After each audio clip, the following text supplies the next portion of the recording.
Hey guys, this is Kelly once again. I just wanted to do this video.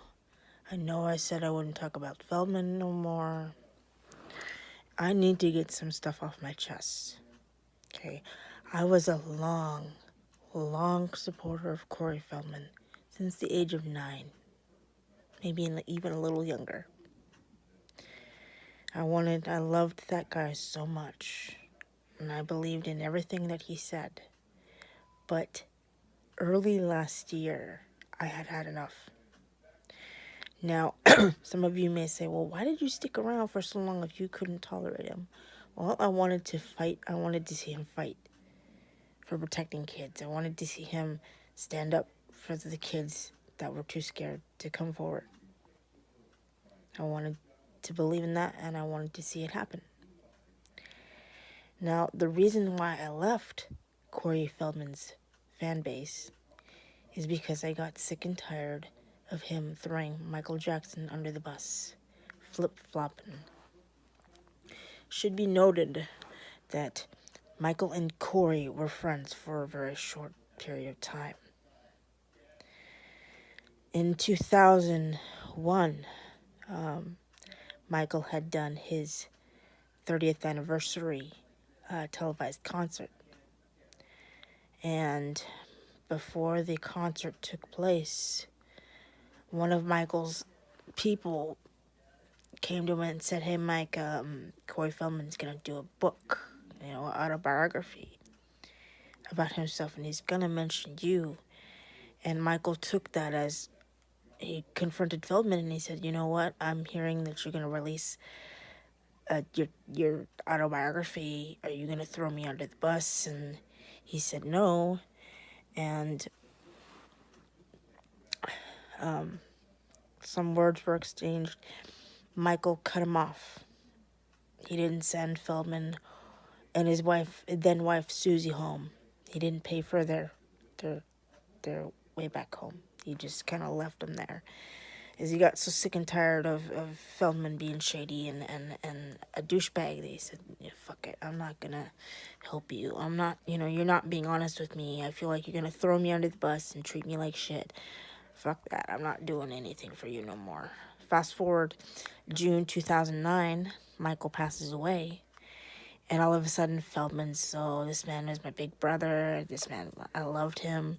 He was very protective of me. He would never do anything to hurt me. And I stood up for him. I fought tooth and nail. But then the release of Leaving Neverland comes out. And all of a sudden, Corey Feldman goes from Michael was my best friend to, maybe he did do it. And so that was enough for me. Like, the world's most famous pop star cuts you off because he knows you're being shady and you're doing stupid shit. He dies, and then you want to act like you're his best friend. At least you would have the balls to say, yeah, we had a falling out, but I loved him. And now you want to sit here and act like you were his best friend. There's a reason why he couldn't trust you. And I have to say that I have to give props to Boy George, because late last year he had done an interview, and a talk show host had asked him, did you see Leaving Neverland? And he said, yeah, I saw it. But I think it's kind of sad that people want to jump to conclusions when the main person that's the focus of the documentary is no longer here to defend himself.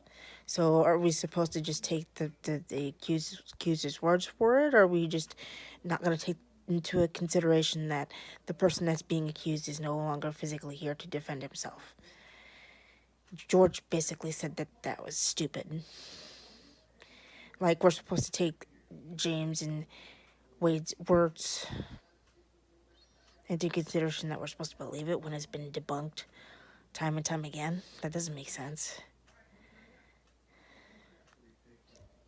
Michael knew when shit was gonna go down. He knew when someone was gonna backstab, and that's why he cut a lot of people off. Because he couldn't trust anybody. You give someone an arm or a leg, and they'll go for more than that. You, Feldman, are a disgusting, person. You are a disgrace. You are a victim turned predator. If you were really about the kids, this would have been done years ago. And all of your documentary is nothing but rehashed information. Old information that everybody's known about for years. If this were really about the kids, you would have done this years ago. You should be ashamed of yourself. You used crowdfunding money to pay off a sexual misconduct case that was set up against you, that was in the courts. You used crowdfunding money to pay off one of your victims. How fucked up is that?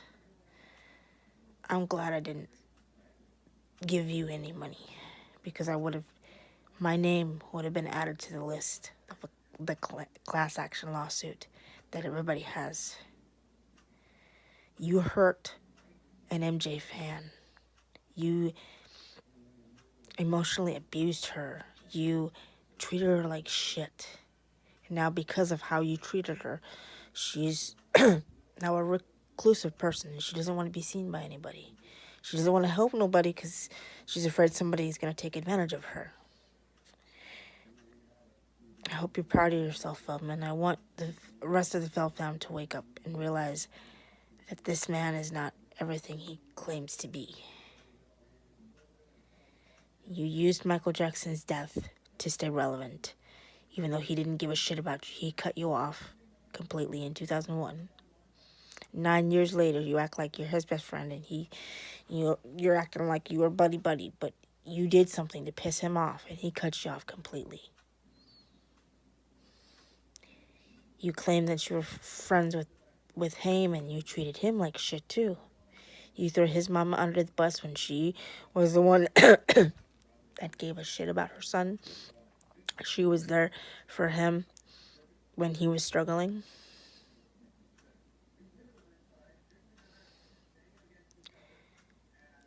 How can you sleep at night knowing you do this to people? How can you live like this, say that you're for kids, and you allow your best friend Corey Haim to be abused by someone that you are friends with? I hope that haunts you for the rest of your life.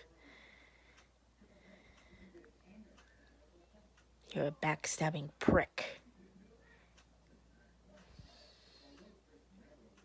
I hope you're happy with yourself. I'm going to stop right there. Again, I had to do this to get this stuff off my chest. And if I've pissed people off, fine, so be it. I don't care. But I'm getting real sick and tired of Corey acting like he's the savior who's going to save the children. Like I said, if this was all about the kids, this would have been done years ago. And the late Isaac Cappy said it best. You're a little bitch.